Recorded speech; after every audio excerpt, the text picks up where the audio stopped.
दोस्तों इस वीडियो में हम 10 ऐसे आईपीओ के बारे में जानेंगे जिनमें शेयर होल्डर कोटा होने की लगभग पूरी संभावना है और ये 2026 में हमको मिलने वाले हैं अप्लाई करने के लिए। तो ये 10 आईपीओ कौन से हैं, एक एक करके सबके बारे में दोस्तों हम जान लेते हैं। तो सबसे पहले अगर हम बात करें तो नाम आता है SBI AMC, मतलब म्यूचुअल फंड कंपनी वाला ये IPO, share holder quota IPO हमको देखने को मिल सकता है। इसकी पेरेंट कंपनी है SBI बैंक।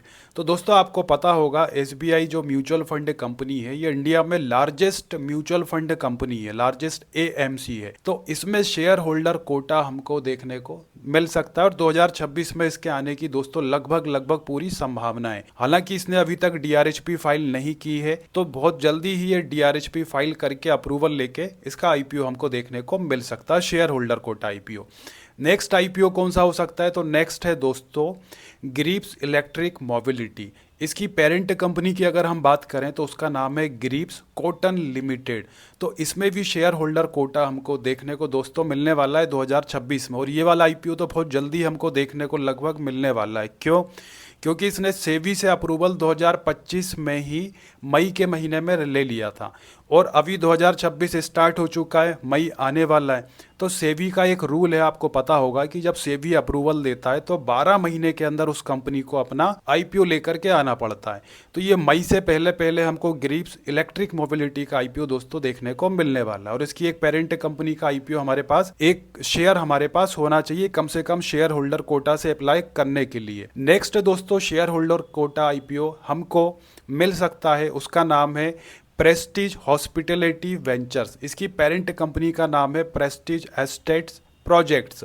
तो इसका भी शेयर होल्डर कोटा दोस्तों आईपीओ 2026 में हमको मिलने वाला है और इसको भी अप्रूवल मिल चुका है सेबी से 1 अगस्त 2025 को।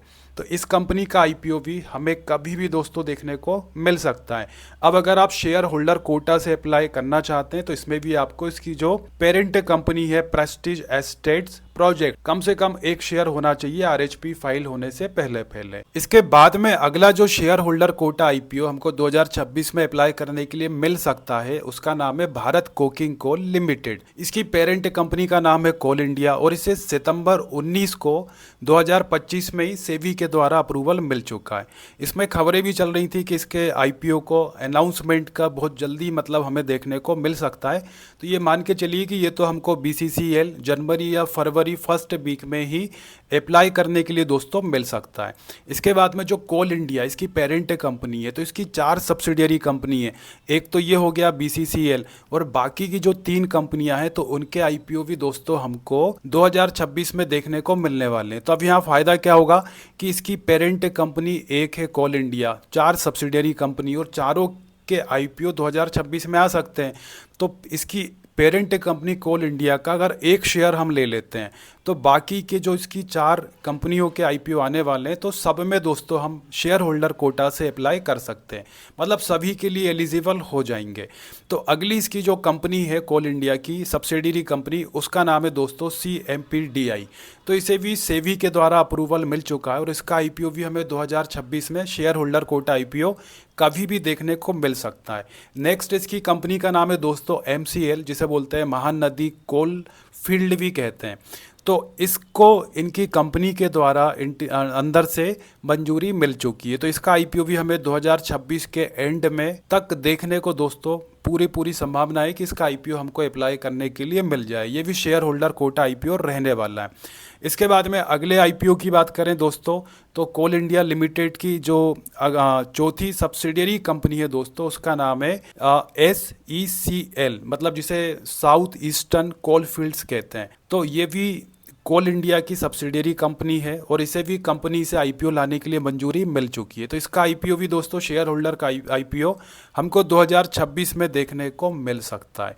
नेक्स्ट दोस्तों बात करें जो बड़ा शेयर होल्डर कोटा आईपीओ हो सकता है तो उसका नाम है कोटक म्यूचुअल फंड। तो कोटक म्यूचुअल फंड का आईपीओ भी सब्सक्रिप्शन के लिए शेयर होल्डर कोटा वाला आईपीओ हमें 2026 में इसके आने की दोस्तों पूरी संभावना है और इसकी जो पेरेंट कंपनी है उसका नाम है कोटक महिंद्रा कैनरा बैंक। तो इन्होंने अभी DRHP फाइल नहीं की सेबी के पास में, लेकिन जो खबरें आ रही हैं तो उससे पूरी संभावना है कि DRHP फाइल करके और जल्दी से अपना IPO 2026 में लेकर के आ सकते हैं। इसमें भी शेयर होल्डर कोटा IPO दोस्तों रहने वाला है।